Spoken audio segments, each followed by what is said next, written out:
One, two, 1, 2, 1, 2. Okay, so apologies, folks. One moment, please. For some reason, we have a technical issue.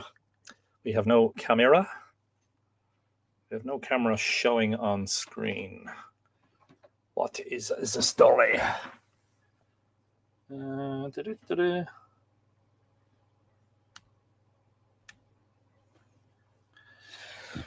Oh, I apologize. This is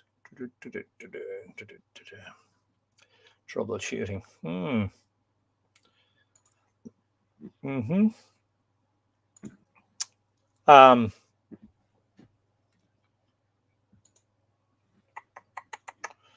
Right. I'm not sure if you can hear me. See if I can see the stream, just in case there is a problem. Okay. So I know you can hear me, I think.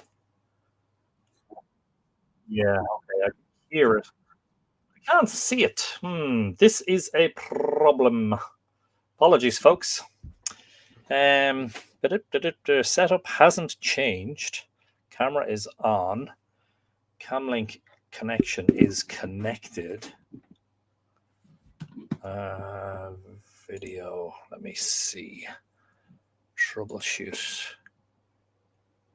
Elgato or Camlink? No, it should be Camlink.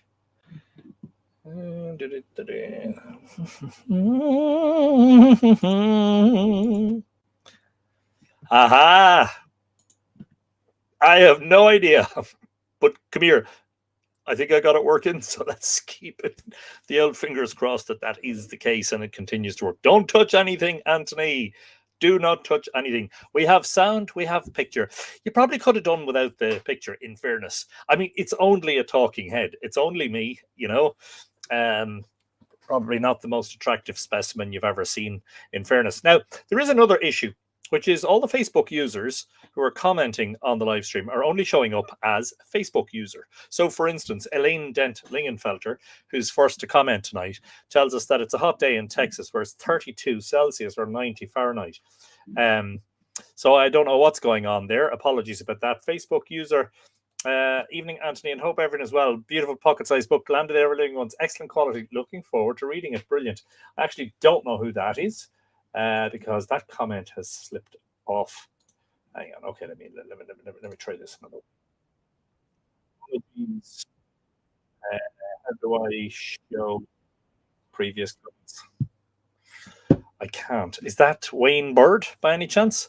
Third commenter is definitely Johnny Wilson, who's in Dallas, Texas.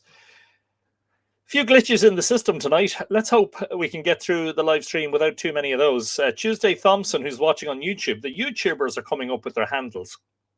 The Facebookers, not. Don't know why. Apologies about that. Tuesday Thompson is wishing us a happy Mythology Monday. And yeah. Okay, so this is immediately a glitchy one. Apologies about that. But this is Live Irish Myths, episode number 296, and we are continuing where we left off last week, where we were talking about the Monastic and Bardic schools. So more on that from the wonderful A Social History of Ancient Ireland by P.W. Joyce, and that is a scholar select facsimile reprint of the original published in 1903. Brax is sending us a green heart on YouTube. Thank you for the green heart, Brax, and many sent back in your direction.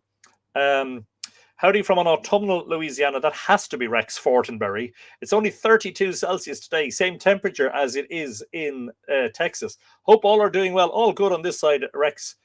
A pleasure to meet you on the live stream as usual. Missed it by that much. Again, don't know whose comment that is. This is going to be fun. And by fun, I mean probably not fun. Yeah, sound okay. Thank you to whoever that was when the camera was acting up. Hearing you in Denver, that's all. Again, hang on.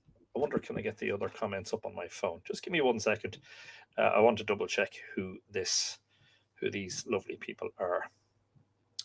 How do I do that without disturbing the stream too much? But you're all disturbed anyway. You have to be disturbed to be watching this stuff. Yeah, that was Wayne Bird. No, that wasn't Wayne Bird. Hang on. Hearing you in Denver. Who's in Denver? Oh, who's not in Denver? The whole pile of you. Yeah, so reboot. Can't do that at this stage because I'd have to restart the whole thing.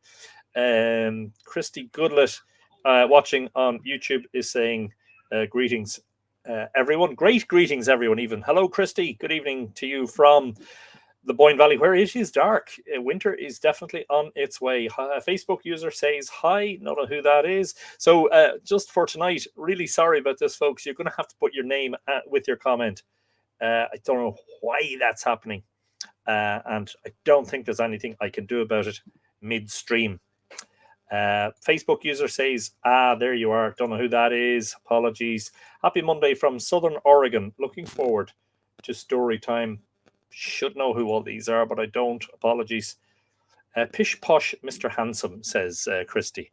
Did you see somebody else? This is Susan Scott in Northwest Connecticut. A beautiful autumn day. Brilliant. So that's what you have to do. You have to tell me who you are just for tonight. I'm really sorry. That's a bit of a pain in the backside, but a glitch in the system tonight for some reason. Lily Shambles on YouTube is saying, good evening from a very soggy UK under yet another amber alert for rain. Yeah, we've had plenty of it over here too in the past week or so. After what was a dry summer, a lot of people don't believe me when I tell them it was actually a fairly dry summer, but it was a dull and cool one. So perhaps people equating the dull conditions with rain. Hello, Anton, and all the mighty two. That has to be Anne McCallum. Hope everyone's in fine fettle. We've been having many heavily cloudy days, also quite brisk and breezy, but finally got some much needed rain along with heavy mists and fog. Yeah, that's almost certainly Anne McCallum. Good evening to you from the Boyne Valley. Hello, Anthony. Hope everyone is well and keeping safe. Pages 81 to 86 of the companion volume to Return to Segish is coming on a treat. Looking forward to the book, and that's Wayne Bird, and he is, of course, talking about the preview of the new book that will be coming out in the coming months, which is tentatively called The Deeper Meaning of Irish Mythology, which I'm sharing the draft text of, which I'm sharing with Mythical Ireland patrons at the Bronze Age level and above. You want to join in with the fun, fun in inverted commas, please do consider becoming a patron. The address is there at the bottom of the screen. I will share it as a message on Facebook or a comment on Facebook and YouTube. So hopefully you will get that. But sign up at the Bronze Age level to get the draft text of my new book before it gets published, basically. A good evening to all from Ballyabrigeen. And of course, I knew straight away that was Peter Kennedy. Thank you very much for the video from Braymore, Peter. Reminds me that I flew over it recently with the drone and got some photographs and some video, which I haven't shared yet. But your video was certainly very informative and interesting, and thank you for taking us on the journey, as it were. Christy is telling us it's overcast, 5 a.m. in Queensland, Australia, praying for rain. Can you see the comet? Comet A3 Tsukinshan Atlas, which is causing a huge stir at the moment. It has up to now been largely a southern hemisphere object, visible in the dawn sky just before sunrise, getting really bright. And it reached perihelion, which was a few days ago, closest approach to the sun. It's going to emerge in the evening skies here in the northern hemisphere around about the 12th of October, although it is possible that on the 11th, we might see its tail after sunset, just when it gets dark enough. So I'm really, really looking forward to what it might do for us, because it's one of those rare comets that is really bright as it approaches the sun, and it doesn't look like it's going to disintegrate because it's already past perihelion or perihelion, whatever. I think it's perihelion, closest approach to the sun.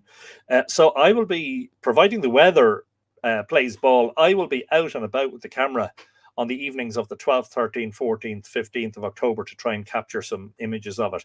Very exciting. It looks like it could be visible. in daylight. Now, only to the trained eye and using optical equipment like telescopes and binoculars, but don't try yourself, please, unless you're an expert. You do not want to look at the sun through binoculars or a telescope because you will burn your retina and you will blind yourself. So please don't do that. Leave it to the professionals. I probably won't try to find it in daylight myself, but I have the alarm set for the morning. Tomorrow morning is the last chance we get to see it as a morning object, just as twilight is beginning. And I'm hoping, given the photographs that I've been seeing of it, that I might get an opportunity. Anyway, Christy, it should be visible to you right now. If you go out and look sort of towards the eastern aspect, the very, very last thin crescent moon might be visible. And over the next hour until it starts getting bright there, maybe it's a bit later for you. I'm not quite sure because you're in Australia, you're in the southern hemisphere, you're in spring when we're in autumn. Not sure what time your morning twilight starts at, but just as twilight is beginning, you should be able to see it with the naked eye. Let us know how you get on. Facebook users, several of us went to see Celtic Thunder last night, and they were great as usual, wonderful. This is Lexi. Irish music is magnificent. Yes, it is, Lexi. I can't disagree with that. And that, of course, is Lexi Erickson. A good evening to, that's Peter. Yes, I did say hello. ZA first is saying, good evening, Tina from South Africa. Hello, Tina, and a very good evening to you. Also, later, towards your morning time, you should be able to see Comet A3 Tsukunshan, Tsuchinshan Atlas. Bit of a mouthful, but Comet A3, if you search for it, you should be able to see some information about it. Banachti, dear Tua and Anthony, on this rainy day in Alexandria, Virginia, that is undoubtedly Mariana Dunn. Thank you, Mariana. Hope you're in good form despite the damp weather. Looking forward to seeing the pics of Braymore from the sky. I think that might be Peter responding. Yes, indeed, it is. Alan Hoskins is in Ballina, Killaloe. Of course, it would have to be Alan. If he's in that area, hope, unless we've another viewer down there, hope all are well this evening, or whatever time of day it is where you are. Good point, Alan. Yes, indeed. Barbara Murphy in a disgustingly hot Tucson, Arizona says hi to the two. Saturday was 109 degrees. Oh my God. What is that in Celsius? 109 F2C is 42.7778 degrees. Wow. Oh, it's hot. Wow, burning up. Only one day in the next 10 expected to be under 100. Seriously considering a trip to cool, wet Ireland for episode 300. Anyone else making plans? Yes, I still haven't sort of formalized plans for that. I've been very busy with the tax return. Oh, yeah, annual tax return. But anyway, all of that, I hope, almost done and dusted. That's been a busy month or 6 weeks here, trying to collate all that information. Too cloudy, mate, says Christy. Oh, that's a pity. Of course, that's the dread of, comet hunting in Ireland, that when the time comes, when Atlas Tsukunshan appears in the west, it'll be cloudy, so fingers crossed for us. Evening from a very wet North Wales. Is that Mavanwe? No, that's Sandra Boothroyd.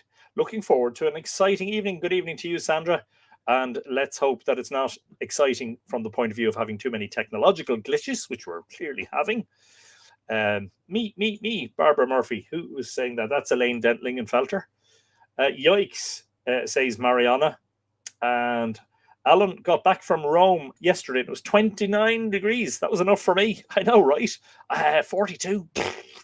You'd want to be walking around in an icebox. Annual tax returns. I don't envy doing those, says Peter Kennedy. Yeah, I know. It's all part and parcel of the fun that is imposed on us as business owners and sole traders and self-employed people trying to make a living. But sure, anyway. So look, where would we be without it? You know what I mean? I mean, life is one big party, and sure, the annual party fest is the October filing deadline. Ali is watching on YouTube from Tucson in Arizona, where we've been told already that it is extremely hot. Hope you are keeping cool, Ali. Silent Pilgrim is saying a wonderful Monday evening. Actually, I wonder where you are, Silent Pilgrim. Remind me, what temperature is it right now at Dublin Airport? It is 11 Celsius. So, yeah. I mean, we get days in the winter when it can be 12 and 13 Celsius in the middle of winter. So, you could go outside and you wouldn't know what season it was here, unlike other parts of the world where clearly it's still very hot. Anyway, hope it cools down for you very soon. I've caught up with all the comments. There are fewer viewers tonight too, which has me wondering if there isn't a bigger technical glitch happening, especially with Facebook. It's refusing to serve the usernames. So you can see there, I think, Facebook user, instead of usually it displays the name of the person making the comment. So, for instance, on YouTube, we have Ulla Conrad, who's just joined us from Denmark, where it's 11 degrees, exactly what it is here now, Ulla. Getting chilly, yes, indeed. So we are seeing the Facebook handles and that side, Anthony, and the pictures, but not for Facebook for some reason that I cannot explain. Anyway, if you can bear with me, if you happen to be making a comment and you're watching on Facebook, please do me a favor and put your name with your comment. Otherwise, I won't know who it is. Now, I do know who this is because I've just seen it pop up on the other screen, and that is Barb Jordan. Good evening to you, Barb. We're having a little bit of a glitch this evening in that the usernames on Facebook are not displaying. I have no idea why. And we have another one there watching from Vancouver is Deirdre Ní Hiochain. A very good afternoon to you. I think if you're in Vancouver, it's midday there. Hope the weather is a bit nicer there and a bit warmer. Deirdre, it is 11 Celsius here. It's 8:15 and it's dull. And it just feels wintry, Christy Goodlett is saying, I'm enjoying the last of our cool mornings before heat and humidity arrive. Been up to 56 Celsius the last few summers. 56! Oh, I don't know. That's just not recoverable. Oh, it's displaying Facebook names on my phone. Yikes. Yeah, so if you're watching on Facebook, I can see your names coming up with your comments. But when they're served to the Streamlabs software, which I'm using to stream on both YouTube and Facebook simultaneously, it's not showing the names. So I have to look on Facebook to see them. Anyway, Judy McQueen is in Oregon. Hello, Judy. Good afternoon to you. Hope life is treating you well. Very odd, says Susan Scott. An odd day for sure. Well, I mean, we started out with no picture. Although I think that was a favor to all of you, to be perfectly frank with you, Anyway, let's get on with it. We are returning to the subject last week that, in fact, in recent weeks, I think the subject matter has been fascinating. We were talking about the Bardic schools and the monastic schools. And now we're actually going to talk some more about those and some general features of them. We are on page, if you're reading the book along, we're on the bottom of page 422. I know there's a couple of you who have the book. I'll just share that as a comment. Once again, I didn't get notice on Facebook, says Barbara. That's Barbara Murphy. And I'm having trouble following the newest comments as it freezes if I pull up to see if there's any new ones. Yeah, I know, right? Welcome to my world. Yeah. So I don't know what's going on this evening. Bit of a glitch. But anyway, the more we comment on it, perhaps the more we make it happen. So let's not comment on it. Let's me shut up about it. Was reading about the light pollution and the slim possibilities of watching the Milky Way these days in Island of the Setting Sun lately. Found the Dark Sky Park over in Mayo. Go there. Yes, indeed. I can still see it from the Boyne Valley. It's not that easy to see. But of course, we also have a dark sky site in Waterville in County Kerry. And there's another one in the Sperrin Mountains in County Tyrone in Northern Ireland. So we actually do have places we can go to get away from city and town lights. But it is getting harder. as time goes on. Rex is wondering, did somebody say the F word? And in fact, the answer to that is honestly no, I don't think so. Not that I heard, but who knows, why the glitch is happening. Glitches, plural. Thankfully, we've rectified. You'll decide whether it's thankful. Couldn't we just do the whole...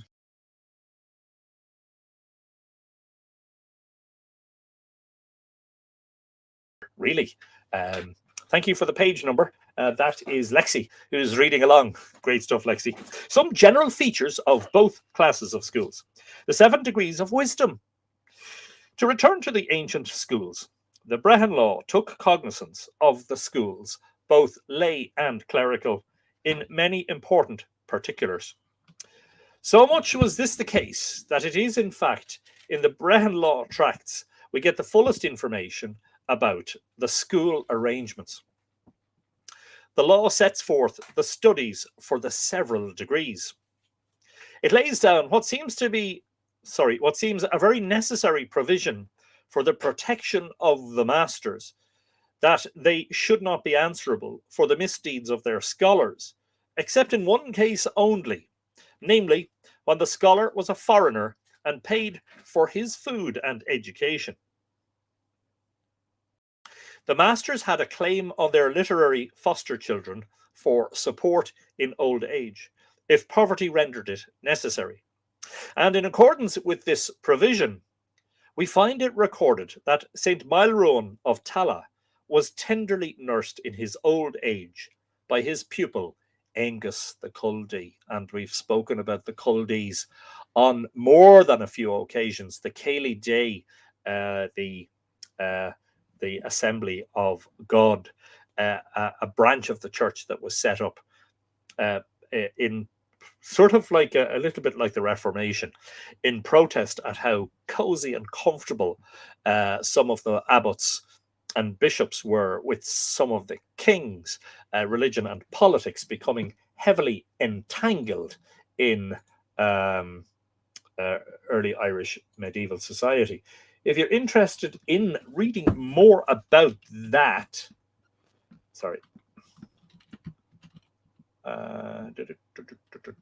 what's it called? Religion and Politics. I have a long read blog post on the Mythical Ireland website. Scribes and Kings, Religion and Politics, and the Medieval Manuscripts of Ireland.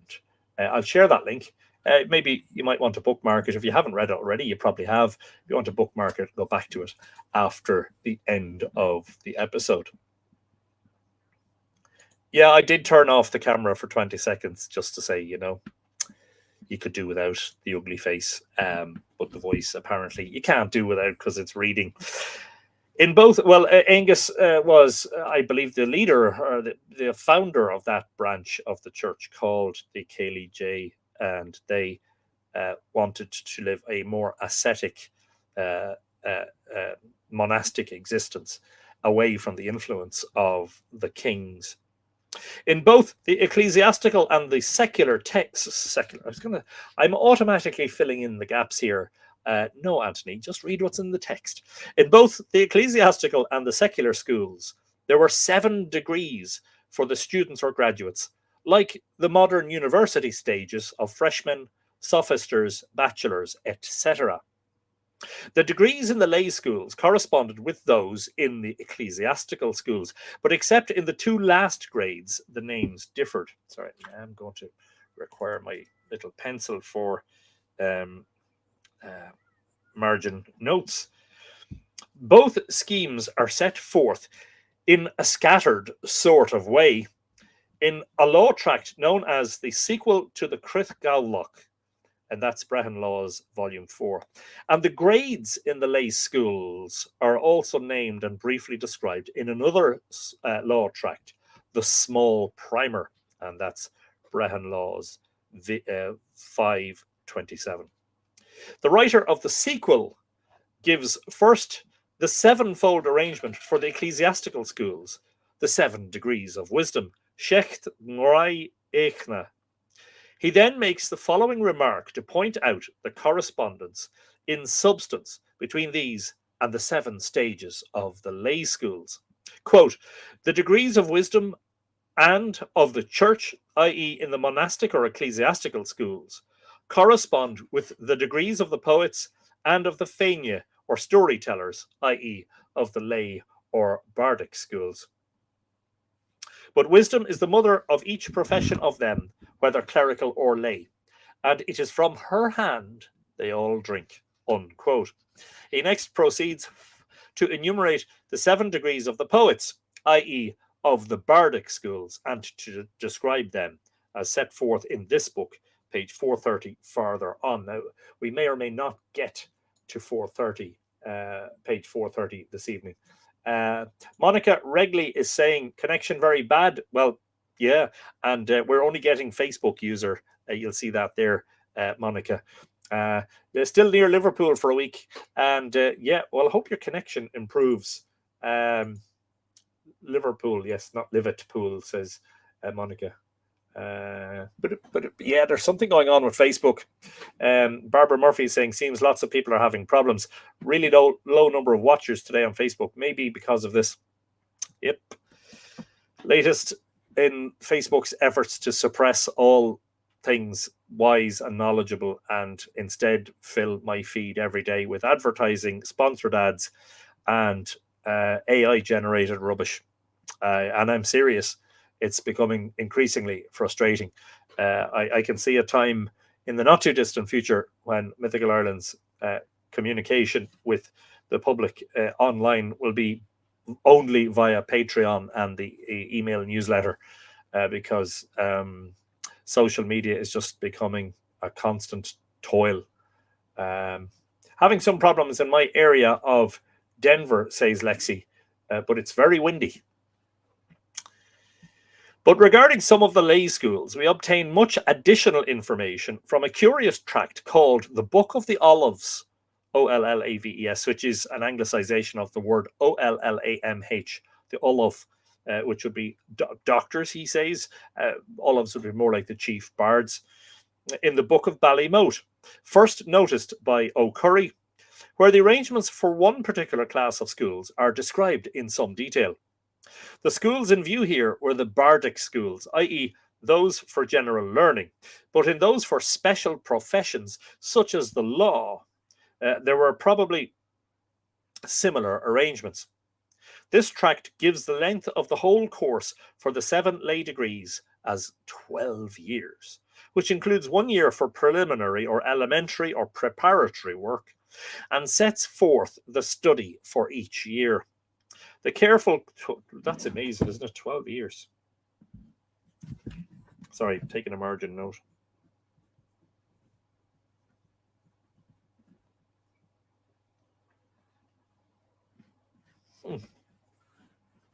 A careful comparison and combination of the statements in the 4 law authorities, the Book of the Olives, the sequel to the Cree or Crick Gaulach, the small primer, and the commentaries on the Shanachas Mór, will enable us to knit together the information scattered through them and to set forth in tabulated form the schemes of both classes of schools. If you have the book, that scheme is on page 430, infra, further on.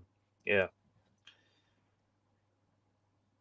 I have not found any statement giving the length of the course and the subjects of the several stages or of the several years for students of the ecclesiastical schools, such as is given in the Book of the Olives for the lay schools, though it may be taken for granted that systematic and carefully planned arrangements existed. On the other hand, we have in still another law authority. It's interesting, though, isn't it, that there's information for the lay schools, but not detailed information for the ecclesiastical ones. On the other hand, we have in still another law authority a statement of the qualifications of the professors in the ecclesiastical schools, which is given at page 435 farther on. Now, we're on page 424. I don't think we're going to get that far this week, but we may, of course, get to it in the next episode. You deserve at least a professorship for studying for a 12-year degree, says Peter. I would agree. I mean, if you study for a degree and a master's and then you do a doctorate, I mean, that could take you 8 years. I mean, it shouldn't take you 12. Could take you 12 years in fairness, but it shouldn't.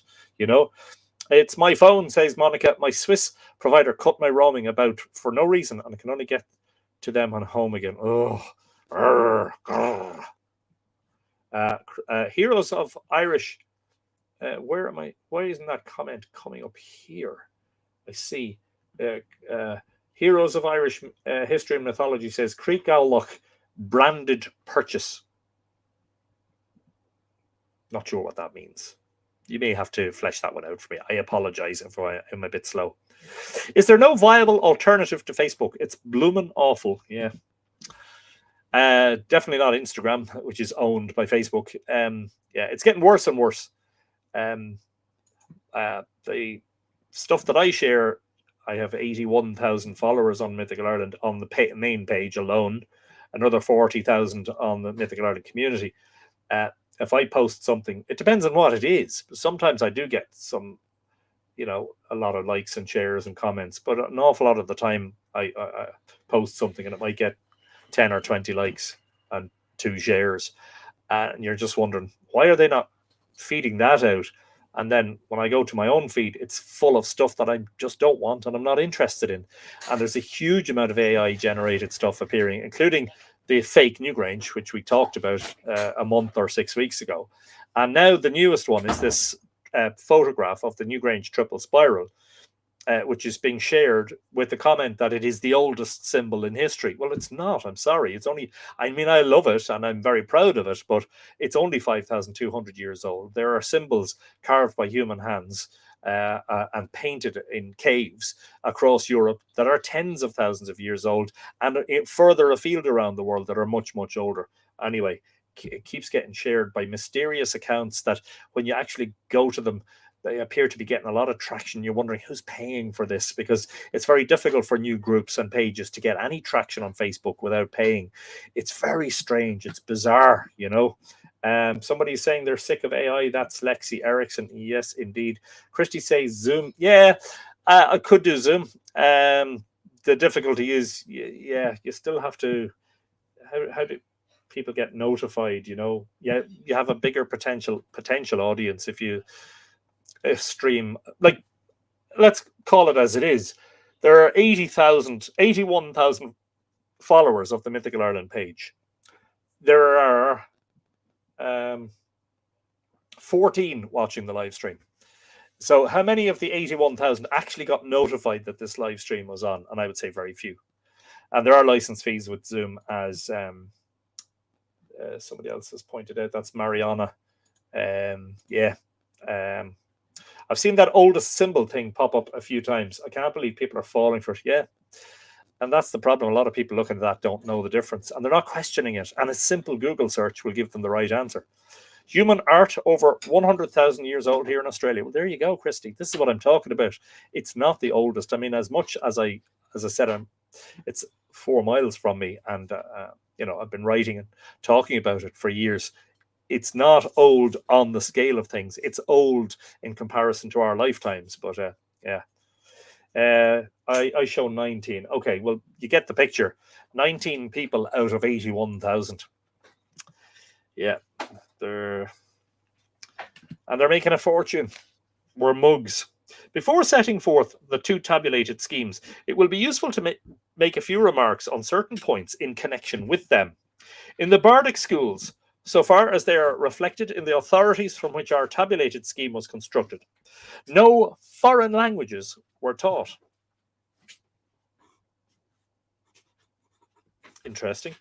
And the instruction was confined to native learning, the learning that had grown up in the country from immemorial ages. Under the influence of ecclesiastics, however, schools for classics were sometimes joined with these, as we see in the case of the College of Tomregan. In later times, many of the lay schools admitted classics among their subjects. In the ecclesiastical schools, the case was quite different. We have not, as has been already remarked, a detailed and systematic statement of the subjects in the several stages of the course in these schools. But from many scattered independent authorities, we know that Latin was taught from the very beginning of the course and was continued to the end, with all the Latin classics then available. Latin was indeed written and spoken quite familiarly in the schools, at least among the students of the higher stages. And as a matter of fact, much of the Irish historical literature that remains to us is a mixture of Gaelic and Latin, both languages. Both languages are being used with equal facility. It's interesting, but the Christian brothers here in Ireland taught Latin as a subject until the 1980s. Thankfully, by the time I went to secondary school, they had abandoned teaching it as a subject. At a more advanced stage of the course, Greek was introduced and, as we have seen, was studied and taught with success. Along with the classics, philosophy, divinity, the Holy Scriptures, and science, so far as it was then known, were taught, so that the education in these schools was of a much higher order, wider, and more cultured than in the lay schools. One part of the teaching, Anna L. was notified, sometimes just sitting quiet and listening. Good evening, Anthony, and the two. That's perfectly okay, Anna L. No problem at all, but we're delighted to see you all the same. Just popping in to tell everyone I'll watch later. I'm at the dentist's.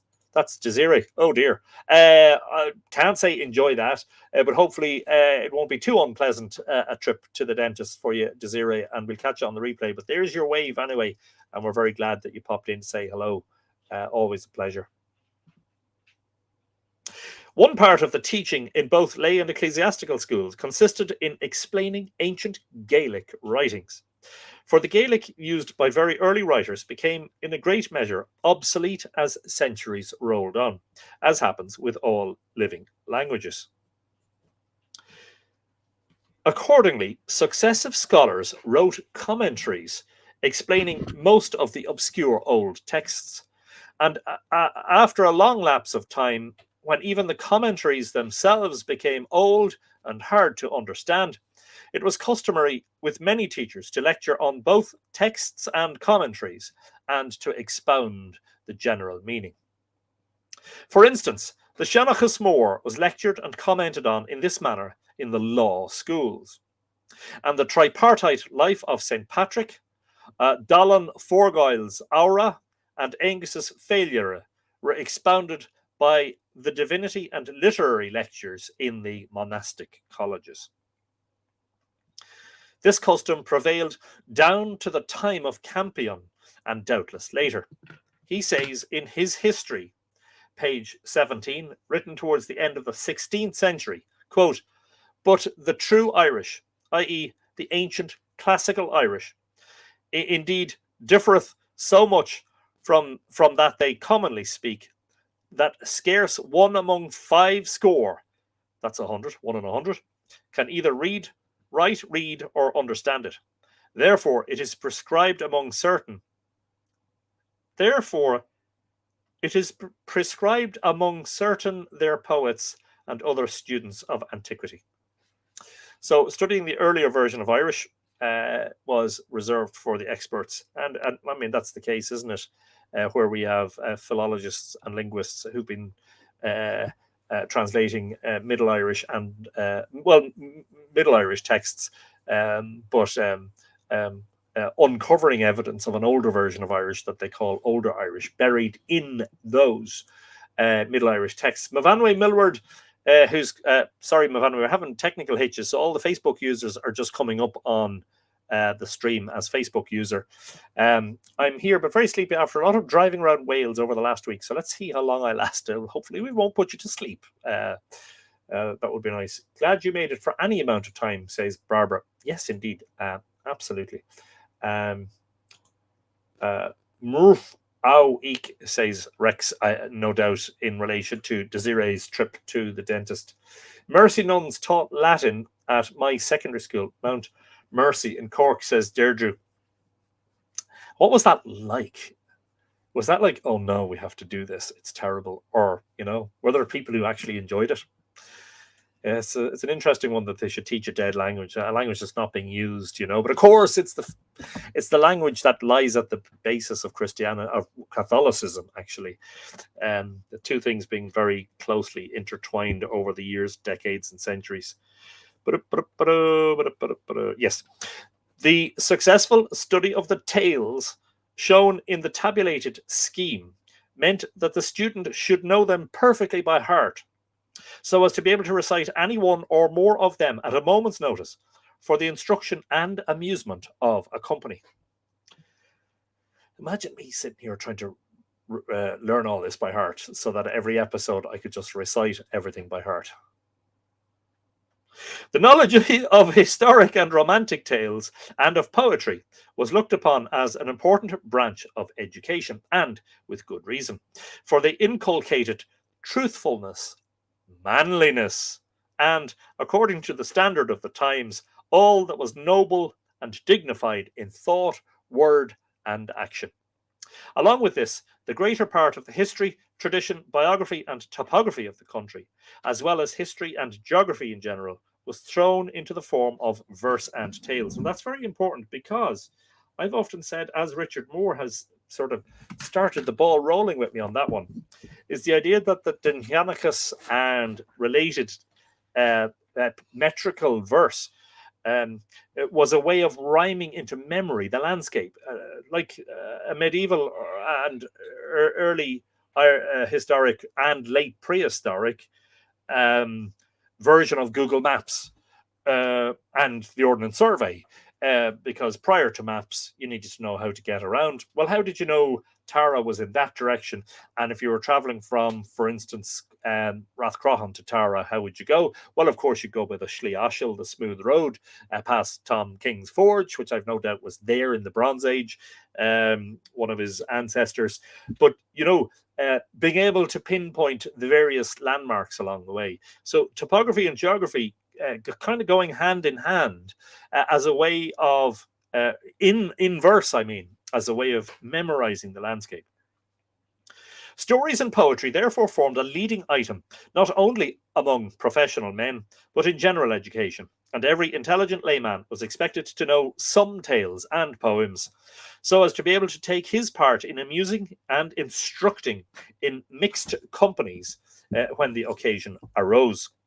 This fashion continued down to the recent times, and some of the brightest and most intelligent Irish peasants I ever met were men who were illiterate, so far as book learning was concerned, but who were full of the living traditions and poetry of the past. Isn't that just a most remarkable statement about the Irish?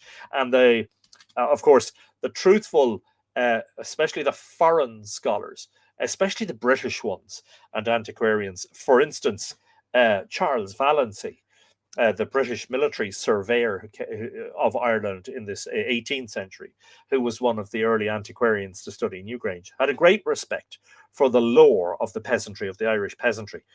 Never brushed it aside, never dismissed it as, you know, heathen, pagan, claptrap and nonsense. He knew the value of it. And here we have a statement that some of the brightest and most intelligent Irish peasants I ever met were men who were illiterate. Presumably there were women too, so far as book learning was concerned, but who were full of the living traditions and poetry of the past, and recited them with intense feeling and enthusiastic admiration. But the race is now well nigh extinct. And this is 1903, folks, you know. We have already seen that in old times, candidates for admission to certain ranks of military service had to prove that they had mastered and specified and very... Is that a typo?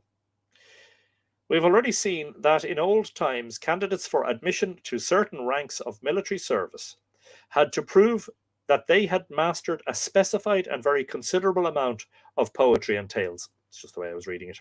A provision which exhibits clearly what was considered the standard of education in those times, and shows also the universal love for intellectual enjoyments. Wow. I will continue in a moment. It's going to take a sip of water. But the bottle being opaque, you don't know whether it's water or something else I'm drinking. But you'll get a really good idea soon exactly what is in the bottle. Yes, indeed. Debbie Sheehy is arriving late, but is in... Great to be here in Dublin. Brilliant. Yay. Excellent stuff, Debbie. Latin was for honours girls, says Deirdre. I was an honours artistic student. Art was considered by the nuns as respectable a subject as Latin, and still is. Amazing standard of education. Art. Yes, indeed. I mean, I completely agree. But yeah, it's a pity about the abuse. But, terrible. It brings just shame on the whole thing. But yes, unquestionably, we certainly did get a good education. My Latin teacher was so old-fashioned that he regret that he was not allowed to hit children anymore and was an alcoholic. So much for the fun. Speaking of abuse, says you, huh? A drop of poaching to warm the cobble, says Peter. Yes. Somebody shared a Facebook user shared a link to, I don't know who that is, and I don't know what the link is, so I apologize, I can't check it now anyway. 4 years of Latin here, says Ulla. But come here, at least when you've finished your 4 years, you can go and speak Latin with all your Latin-speaking friends. Yes.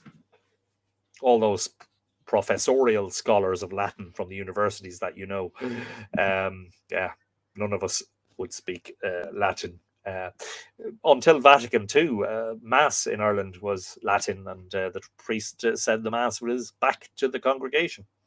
Yes, indeed. Peter, warm the cobbles. Yes, indeed. Warm every part. The learning and teaching functions were combined in some of the middle grades, as they were in the professor's program at page 435. Now, I'm not sure how much of that tabulated stuff I'm actually going to be able to read out, but look, we'll get there when we get there. Students who had attained to certain degrees in both cases were entrusted with the duty of teaching the beginners, if their taste or inclination lay in that way, which was one of the means of getting through the heavy schoolwork, a plan, as we all know, often adopted in modern schools. Yeah, and I wonder, whether they had the choice,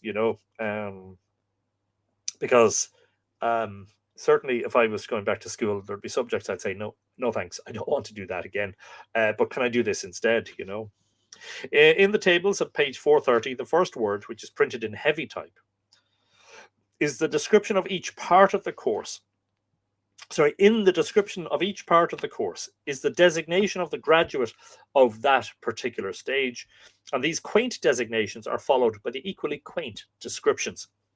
If at first sight they look fanciful, let us remember that most of our modern university terms, sizar, sophister, respondent, bachelor, wrangler, etc., when we look into their meanings, will appear equally so till we know their history.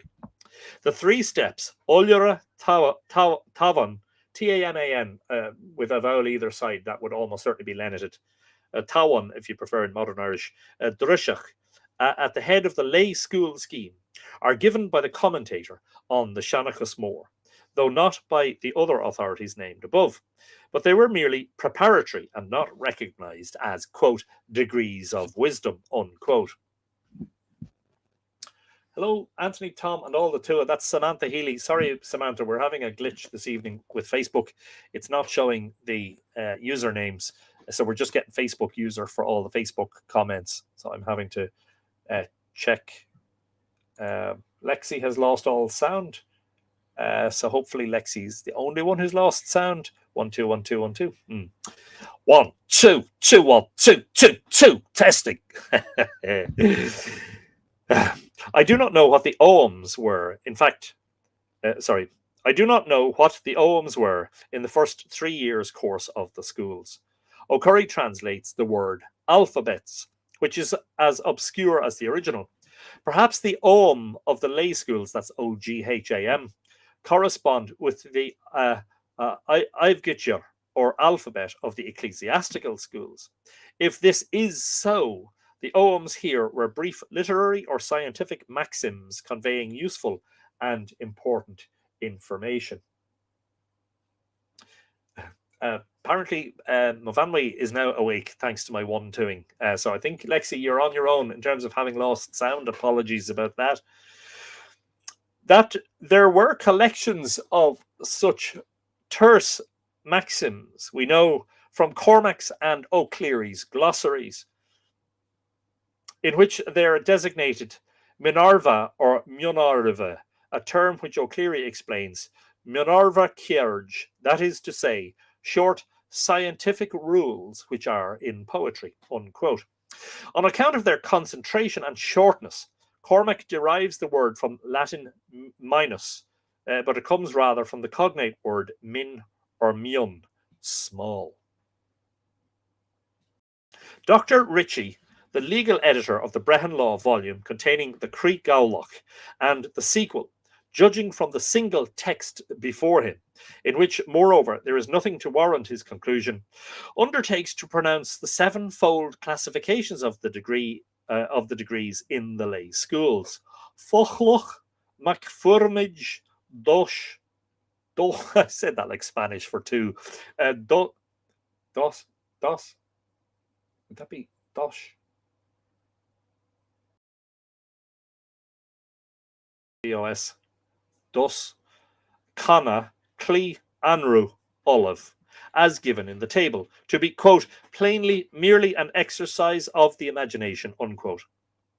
But when he delivered this judgment, it was very lucky for him that he had not Moran's collar round his neck. See page 170, super. Apparently we did read this before. I have to go back. I'm going down this rabbit hole. What is Moran's collar? What did we say? This is to do with the Brehon laws.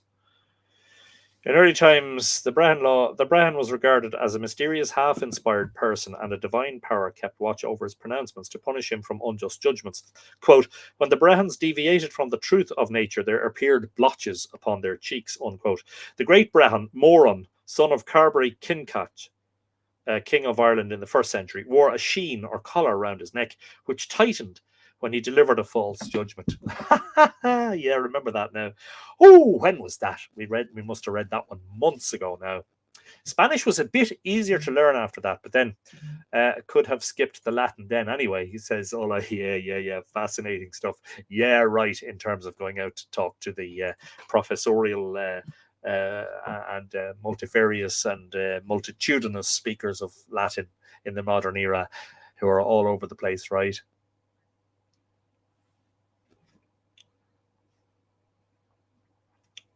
Lost my place now.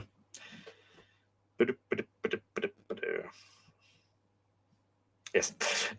These poetical grades are enumerated in the small primer, a law tract totally independent of the sequel to the Cree Gowloch, and they are referred to elsewhere in the laws, blah, blah, blah, blah, blah. There's lots of sources there, as well as in many independent authorities outside the law books, always as matters quite familiar and generally understood. Cormac's glossary mentions and explains the whole 7 using the very names given by the authorities already referred to. Not all in one place, but in a disconnected way in various parts of the glossary. As an actually existing and well-recognized arrangement in his own time, and evidently coming under his immediate observation. Cormac's glossary belonging to the late 9th century, the late 800s, am I right? Yeah, very slow on the comments tonight too. Yeah. A letter to Mr. Zuckerberg, everybody, I think. A letter of complaint, you know. We want Alive Irish Myths to get out to the maximum audience possible, and for there to be no glitches with people's names. Please get it sorted. In the Book of Leinster, where is given the mode of pronouncing a Glaudichin, the whole 7 are named with the same designations and in the same order, as given above, as taking part in the ceremony. Keating, in his account of the Convention of Drumketa, mentions 2 of them, Olive and Anru, in 2 different places, having no occasion to notice the others, and several of them are named as among the guests at the banquets of Tara. As showing not only the reality of this classification, but how long it held its ground, it is referred to in another document more than 4 centuries later than Cormac's glossary, a poem written in 1351 in praise of William O'Kelly, who gave the banquet to the poets mentioned in section 6. I'm wrecking the joint here. of which this is a translation of one verse. Quote, "Here to the banquet will come the 7 orders, Shacht Grada, DHA, never mind, who put good poetry into shape. A charm for misfortune is their coming, the 7 orders of poetry." Unquote. There is then no reason whatever to doubt that this old gradation was a real one and was actually carried out for hundreds of years in the schools, and that the graduate poets were universally recognized with their several special privileges, just as sizars, freshmen, sophisters, bachelors, moderators, masters, and doctors are now. Now, the next number of pages consists of this table of degrees and subjects of study. And I'm not sure how practical it is to actually read this. Mostly for the Bardic schools. Let's try anyway and see how we get on. And if it becomes impractical, we'll skip it. And maybe you can download the PDF. You mean if I make it another year, I'll magically be able to speak Irish? I'm into year 3. Supposedly I know 1,000 words. Well, you probably recognize some of the words that we would say semi-regularly here. So, but they say that the best way, of course, to learn a language is to speak it among native speakers and to rely upon it as a main language, Kathy May Deo is joining us, sitting in a hospital room in Oregon with my father. He has pneumonia. Wish I could join, but wanted to say hello. Well, we're very sorry to hear that your father is ill, Kathy May. Please send our best wishes from all the two around the world, and hopefully he will make a full and quick recovery. And of course, best wishes for you. In the Bardic schools, the first year of the 12, and there are Ullera, A. Ullera, B. Tamon, or I presume that would be pronounced Tawan, and C. Drushik.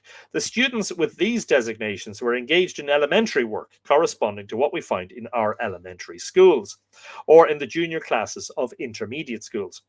Course of study: 50 oghams or alphabets, elementary Orechicht or grammar, 20 tales, of which the Ullera had 7, the Tawan 3 more equals 10, the Drushik 10 additional equals 20. Wow. Second year, that's just the first year. Wow. I will not have any of the youngsters ever complaining about the Irish education system again, considering how much you had to learn in these times. Second year, is this a 1 or an I? Fochlu. His art is slender because of his youth. That's a quote. Like a sprig of Fuchlachan or Brookline, hence the name. I like that.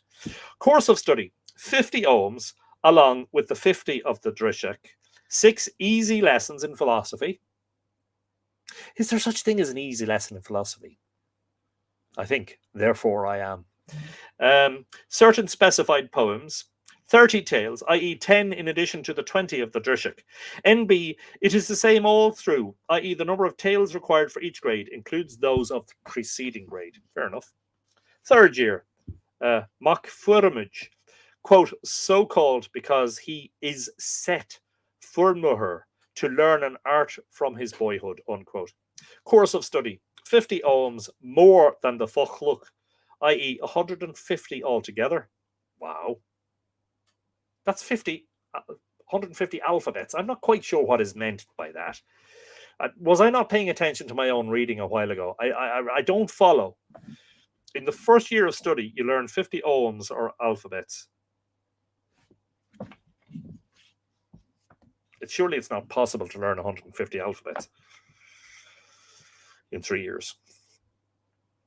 6 minor lessons of philosophy. Diphthongal combinations as part of grammar. A diphthong, I like that word. Diphthong, great word. And certain specified poems, plus 40 tales. Wow.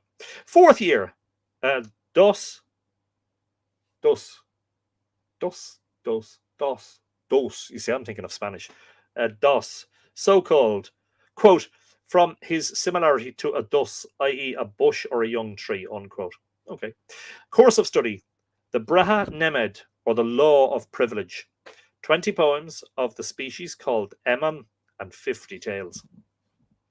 Fifth year, Kana, accidentally omitted from the description in the Cree Gowlock, but inserted in the preliminary list of the same tract, last year, blah, blah, blah, blah. Course of study: learning critically Gaelic articles, adverbs, and other grammatical niceties, if you consider adverbs a nicety. 60 tales. Wow. Sixth year, Clee, CLI, quote, which means a clay, CLEITH, or pillar of a house. And as the pillar, quote, is strong and straight, elevates and is elevated, protects and is protected, and is powerful from floor to ridge, unquote. So with the man of this grade, quote, his art is powerful, his judgment is straight, he elevates his dignity above those below him, unquote. Course of study: the secret language of the poets, an abstruse kind of composition. 48 poems of the species called Moth, NATH, and 70 or 80 tales. Wow, getting heavy now. 7th, 8th, and 9th years. Anru, which means noble stream, from Aun, A-N, noble, and Stru, a stream, S-R-U-T-H. That is to say, a stream of pleasing praise issuing from him, and a stream of wealth to him, unquote, in payments and presents for his poetry and learning. Wow.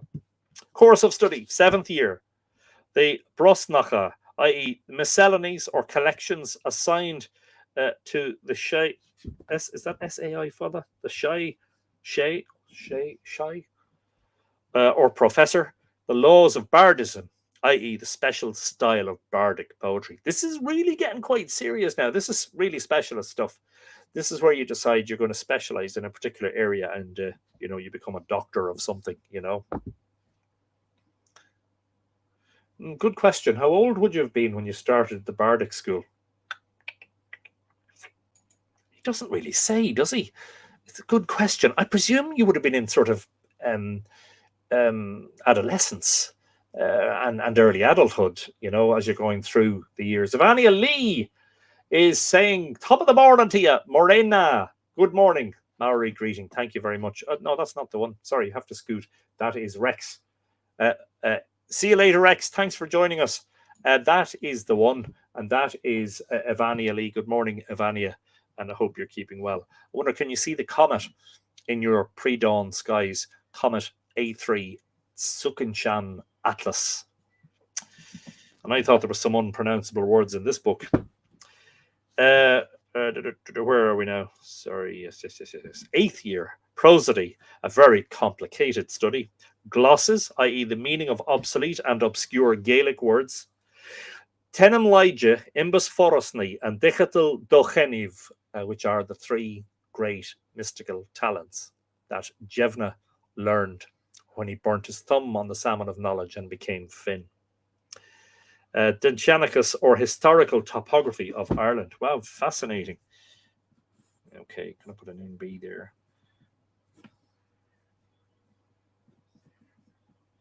Sorry, this will take me a moment.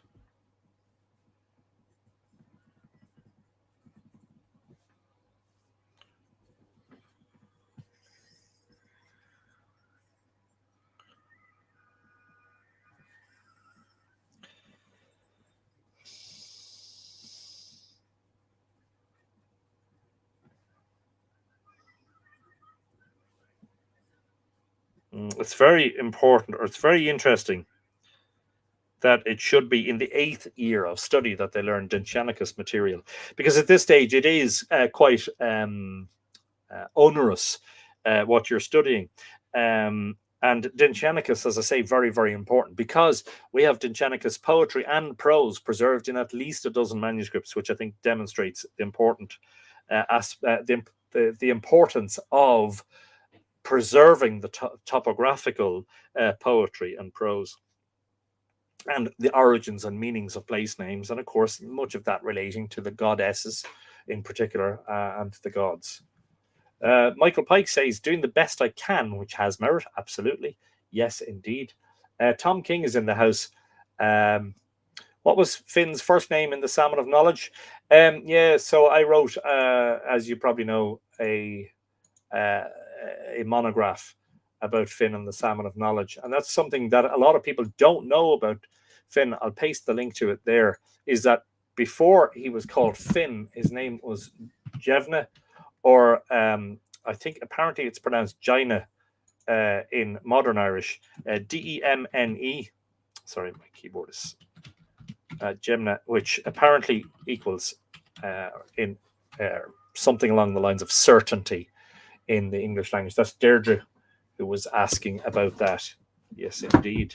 His name was Jevna until the moment that he ate or he burnt his thumb and sucked on it and imbibed all the wisdom. And those three things that you study in the 8th year of the Bardic schools, Chenem Lyja, Imbus Forosni, and Dicatal Docheniv, and became Finn, which name was bestowed upon him by Finnegas, the wise old druid who had been waiting to catch the salmon of knowledge.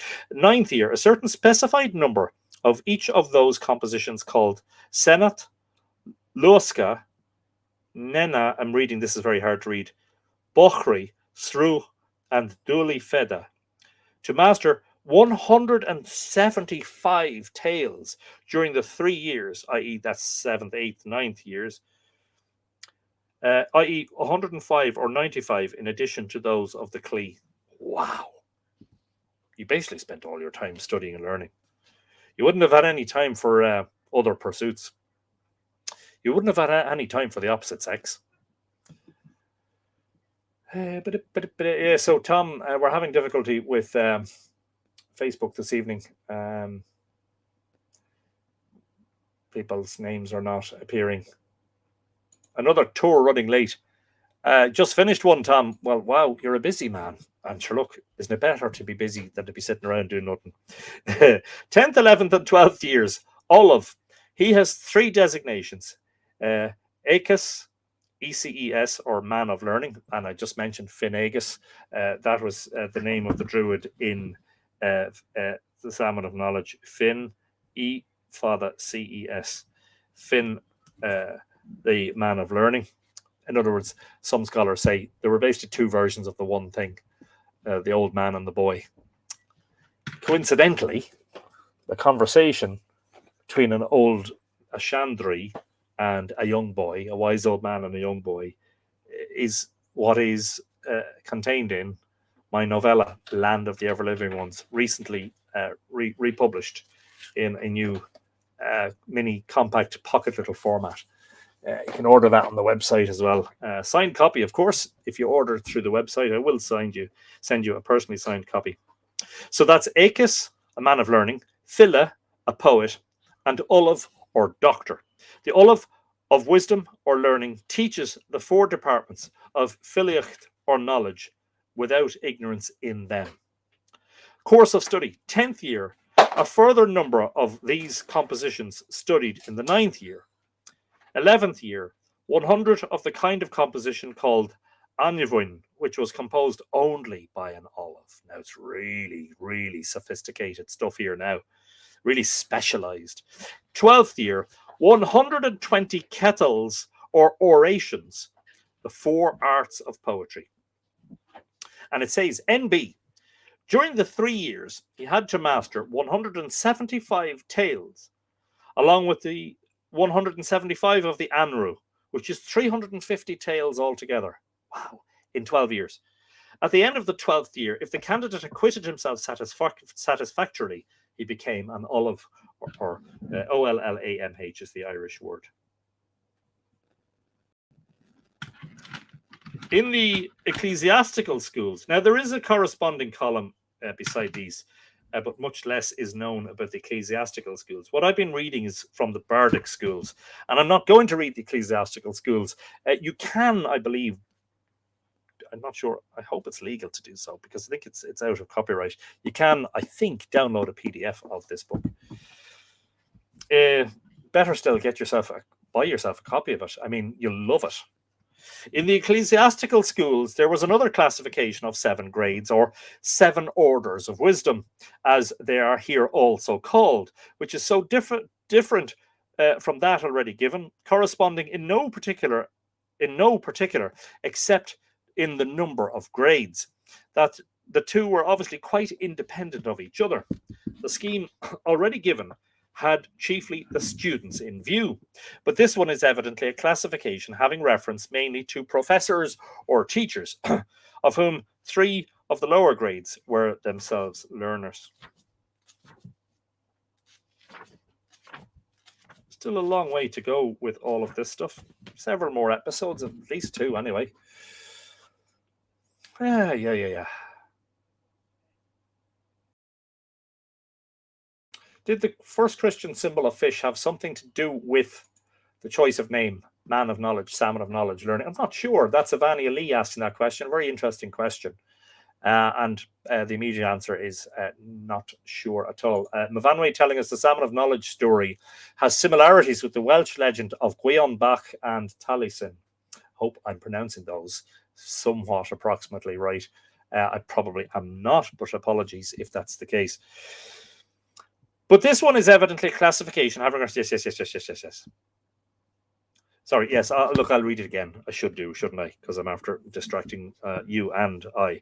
But this one is evidently a classification having reference mainly to professors or teachers, of whom 3 of the lower grades were themselves learners. So that here, as in the preceding scheme, the functions of teaching and learning were mixed. And it often happened that the same person was at one time under instruction from the professors of the grades above him, and at another time employed in teaching the junior scholars. This document, quoted by O'Curry, occurs under the word coegdach in a law glossary compiled by Doald MacFurbish from Old Authorities, explaining the 7 orders of wisdom. So let's just read that much and then maybe pause it there until next week. The 7 grades or orders of wisdom, and this is monastic or ecclesiastical schools. 1. The Coegdach, Caogdach, or 50 man, from Coeguj, 50. So called because he is able to chant in Latin 3 times 50 psalms from memory. No pressure then, eh? 2. The Faulanchi, that's Foghlaintidhe, i.e., a student or learner who has a knowledge of 10 books of the Fochar, or native education, Fochair. 3. The Deshgibal, or disciple, who knows the whole 12 books of the Fochar. 4. The Staruya, or historian, who, besides history, is master of 30 lessons of divinity, Aikiachta Neivta, literally sacred lessons, as part of his course. 5. The Forkaili, that's Foi or Ceadlaidhe, i.e., lecturer or of profane literature, who knows grammar, cross-on or criticism,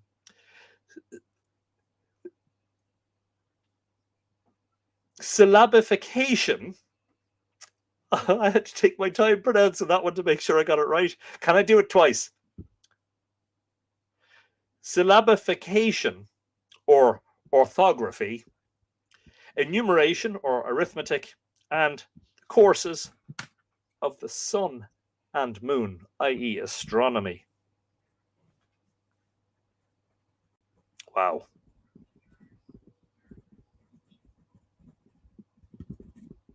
Wow.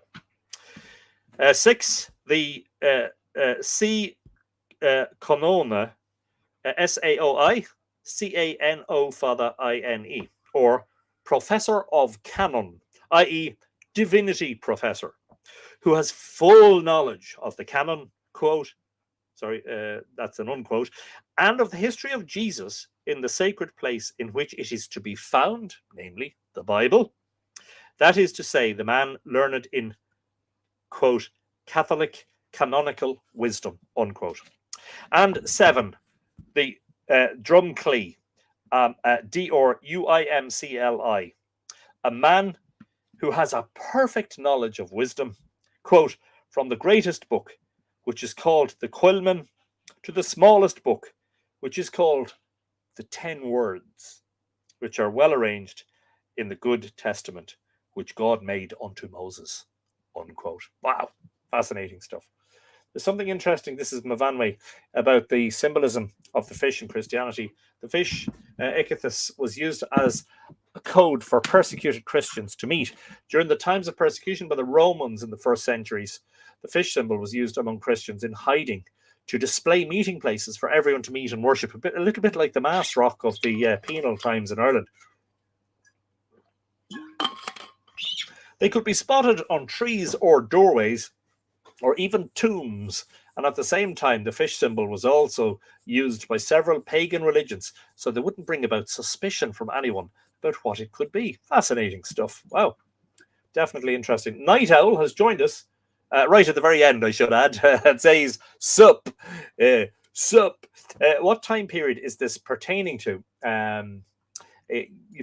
When we're talking about the monastic schools and the bardic schools, we're mostly talking about probably that time frame of the second half of the first millennium AD, I would imagine,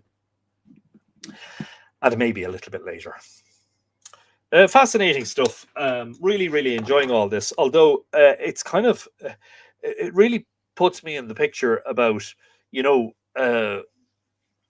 the value that was placed upon both in ecclesiastic terms and, of course, in lay terms, which is where it had its origins, because long before the monks came and started writing in the vellum manuscripts, we had bards, olives, poets, fillies who were able to recite vast tracts of material.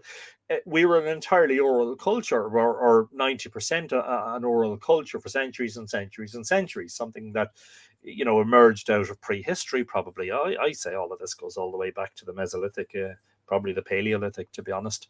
The remembering of rhymes, songs, stories that would help you to remember the journey through the landscape and how you would travel around the place. And of course, you might need to warn others of certain dangers, certain types, for instance, certain types of maritime dangers, shallow seas, rocks that your boat could get upended on, that sort of thing, dangerous currents and all of that.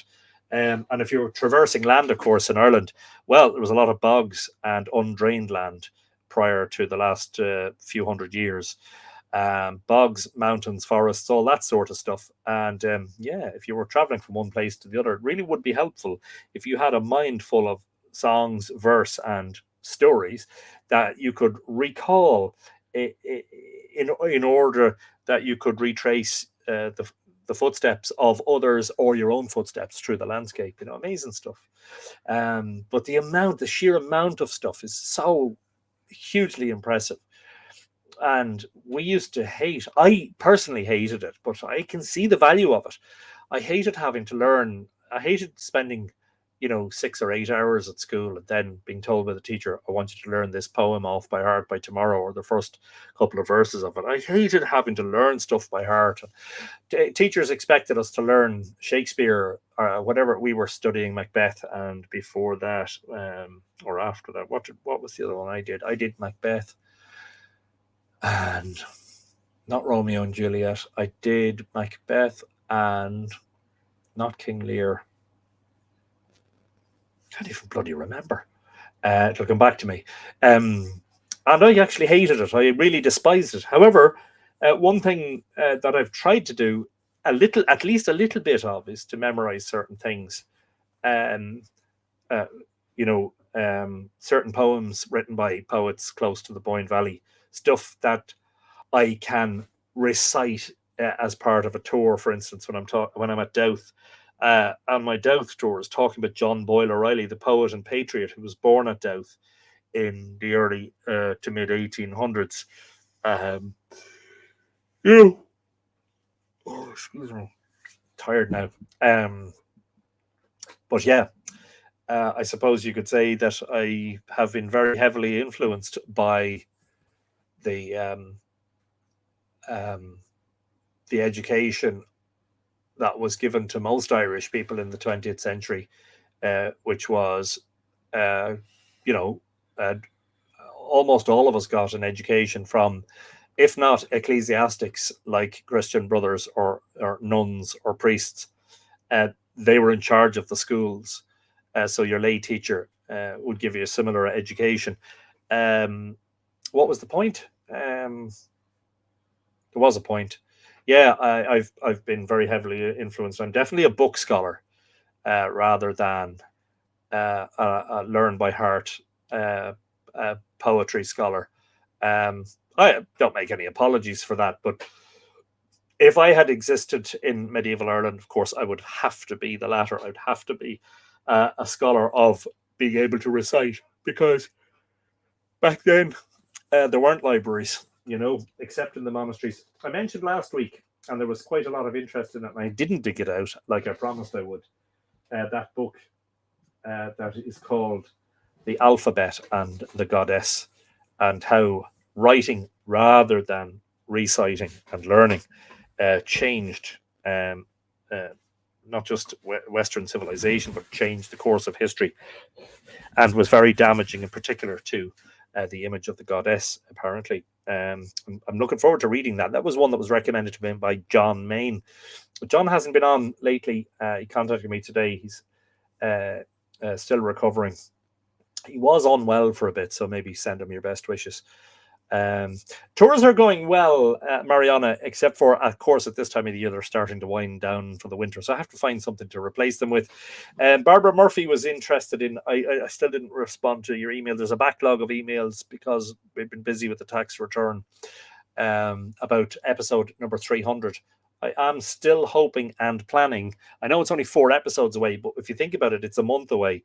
I am still hoping / planning to organize an in-person event. I just don't want that to cost a fortune, like if I have to rent out a place. So I have to look. Maybe myself and Tom King will get together and organize something. But that would require bringing the camera and microphone and a laptop, and being able to do the live stream from a big room in a pub, for instance, or some facility that we can rent, where the Mythical Ireland community will actually, some of you certainly, will come in person. And maybe instead of sitting and doing a reading for the evening, we could sit down, some of the Tua, and have a chat with them. If, of course, they were up to it. Some of them might be a bit camera shy, and that's perfectly okay. Get them bins out and get some kips, says Lily. Yeah, it's the green bin out now as soon as I finish. Thanks for the reminder. It improves memory and much perhaps to memorize. Yeah, and it's, it is a great skill to have, to be able to recite poetry and prose tracts. It's good for the brain. And to be honest, we have entered an era in which everything is compressed now. The tweet was the start of it. Short posts on Facebook, and we see so much information every day. It's become impossible to take it all in. When I was a young adult, I could recite dozens and dozens and dozens and dozens of jokes. I remember sitting down on a couple of occasions with relatives and friends and being able, 2 or 3 of us, to spend several hours telling jokes. Now I have great trouble remembering jokes because I read them on Facebook, I copy and paste them, I download them, I save them, I send them on WhatsApp. And of course, I'm receiving them all the time. And yeah, it's just, it's a constant, it's a constant, and we've just so much, and we want it now in a short snapshot. It used to be that YouTube was for videos. Now YouTube, over the last year or so, has become all about shorts. So a lot of the stuff that you're watching now on YouTube is 10 seconds, 20 seconds, 30 seconds. And it's mesmerizing. I'm still using a mechanical typewriter. And I did say before, and I'm saying it again, I know I keep saying it, but it will become a reality at some point, that the future of Mythical Ireland's presence digitally will be confined at some point in the future to the website, the Patreon, and the mailing list, because it's become quite tiresome trying to share stuff on multiple social media outlets and finding just not getting any response. And even if you look at the YouTube channel, I've no great idea why after 17 years, I think it was 2007, it might have been 2008, after 16 years, there's 22,000 followers, which is comparatively low for a 16-year-old channel, especially one related to a subject such as this, and attached to a website and social media with a big following. Anyway, that's my rant. At some point, do expect that there'll be a lot less stuff going on social media. I am trying to limit my social media activity because it's just addictive. And now, of course, you spend a lot of time scrolling, and a lot of the stuff you're seeing is not the stuff from your friends and family that you want to see.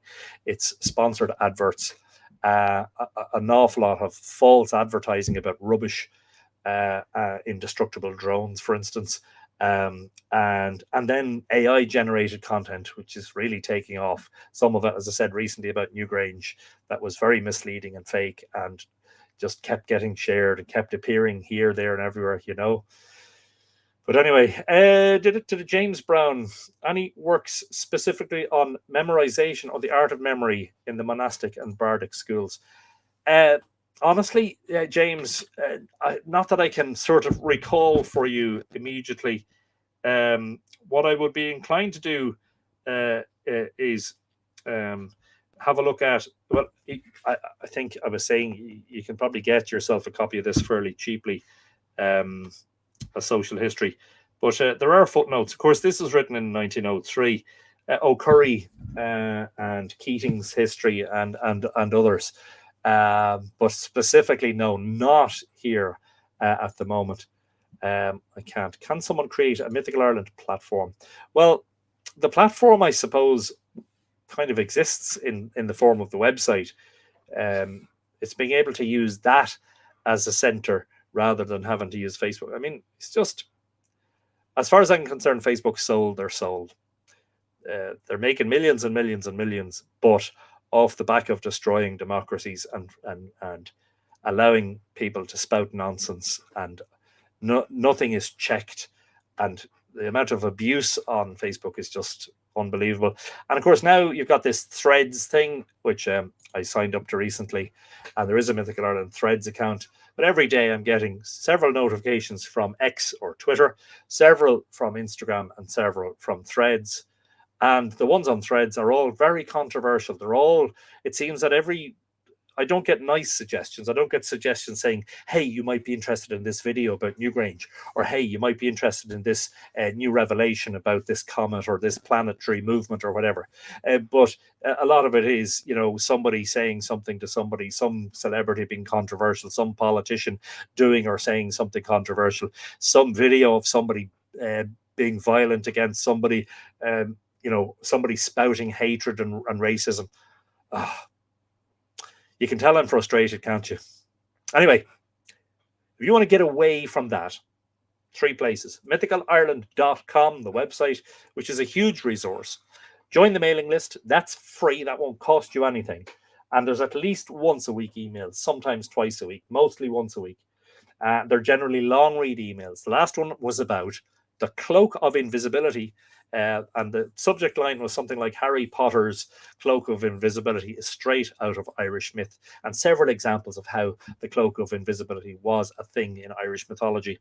And then, of course, become a patron. But please don't sign up as a free patron. You will not get any benefit.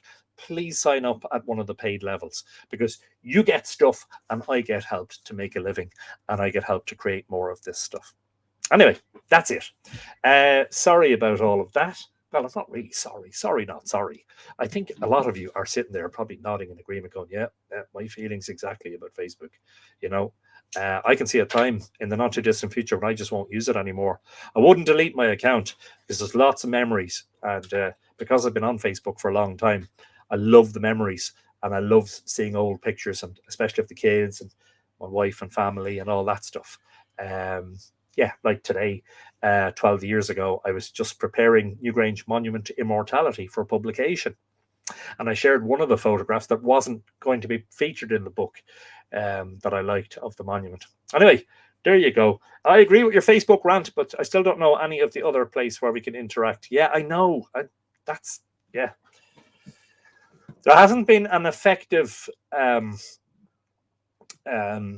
alternative setup, one that doesn't allow, you know, um, racism, hatred, um, abuse, intolerance, um, you know, political score settling, and all that stuff. Um, yeah, they're feeding the worst aspects of human nature, and it's becoming apparent in society in general because societies are turning more nasty and more less sociable, and yeah. Anyway, uh, there's an entire episode on that subject alone. For the moment, anyway, suffice to say that for your Mythical Ireland fix, three things: mythicalireland.com or .ie will get you to the same website. The mailing list, which you sign up to on the Mythical Ireland website, become a Mythical Ireland insider, and become a patron at one of the paid levels, please. And that's where you'll get all the good stuff. After that, it depends. I share lots of what I think is interesting information, photos, videos, podcasts, and links on social media. But a lot of you don't see it because Facebook doesn't actually serve it to you. I share it. You have to go to the page to see it. If you don't go to the page, it doesn't appear in your feed. I know, right? Anyway, one based on loving service would be nice instead of based on the desire for dollars. Well, yeah, true enough. Some people are making hundreds of millions and in fact, thousands of millions, billions, while some of us struggle to make a living. It doesn't figure. But anyway, look, that's it. I've had enough of that rant, over and out, as they say. Please do join us next week. Hopefully, we'll be glitch free next week. We won't have issues with, no image appearing, and then this Facebook user thing that's been happening all night. Anyway, don't be sorry for reviews. For your views, yeah. Well, I know, but it's not that I'm sorry for my views. It's just this isn't really, this is more about. See, this is the opposite. Live Irish Myths was always about from 12th of March 2020, when the lockdowns were announced here. Live Irish Myths was about bringing people together and about feeling safe and comfortable and about learning and encouraging sharing of knowledge and wisdom and, bringing together a tribe of people from around the world. So it is the exact antithesis of what the social media companies seem to be feeding on. So yeah, let's keep that up, absolutely, and make it a nice, warming, friendly, welcoming place where there's no room for hatred, racism, or political division. Anyway, with that, all that remains for me to say is, apart from come back next week, actually, speaking of which, when is the 12th, 13th, 14th? That's Saturday week, Sunday week, and Monday week. Yeah. So that's when Comet A3 Tsukinshan Atlas is due to appear in the evening skies here in Ireland. There's an outside possibility I might have to postpone the Monday the 14th episode, which is 2 episodes from now. Because if it turns out to be clear that evening, I would almost certainly want to be going to get a picture of the comet before it sets. Preferably with Newgrange in the picture. John Inman, Ta, Anthony and all. Yes, we used to be very polite. Well, I think we still are on here, but yeah, online, there's a whole different society when a lot of us are old enough to remember. Certainly in 1980s Ireland, on the street I grew up on, everybody knew everybody. And yeah, not everybody liked everybody. That's true. But in general, there wasn't that hatred and that division. We weren't suspicious of each other, we looked out for each other and we said hello to each other. Simple things. But we'll continue to do that. We are a family. Or actually, I have to find out who is saying these before what date? I presume you're asking about the comet. 12th, 13th, 14th, 15th, those sort of evenings. I think the 12th is the first time we will be able to see the comet before it's, before, yeah, before the 12th, it'll be swamped in twilight. But after the 12th, it'll be just far away enough from the sun to be kind of visible just before it hits the horizon, in not darkness but almost darkness. Sorry, I just wanted to see who was saying we are family. That's Barbara Murphy. Yes, indeed. Fair play to you, Barbara. Yeah, 80s, 90s child here, says Ivania. Different times, different times. If you say to people on the street these days, they think you want something from them. Yeah, I know. I'm glad to say that I'm still able to walk through Drogheda, which is becoming Ireland's next city because it's growing rapidly. That I can still walk down the street and say a hello to a lot of people that I know. But yeah, the world, in some places, certainly not everywhere, is becoming a place of strangers and mistrust. But let's try to reverse that as much as possible. Anyway, I'm going to go and put the bins out and maybe fetch myself a little glass of wine. But that's just between us. You didn't hear me saying that. Until next week, please enjoy yourselves. Have a great week. Stay healthy, stay safe, stay happy. And we'll see you all next week for episode number 297. And keep out for an announcement. Keep an eye out for an announcement. Myself and I think Tom King will have a chat about what we can do in terms of a live Irish Myths in person for episode 300. All the very best. Take it easy. Good night. Ichawa. Colosov, Sloan, Gafol, August Tog, Bugay. Take it easy until next week. Bye bye.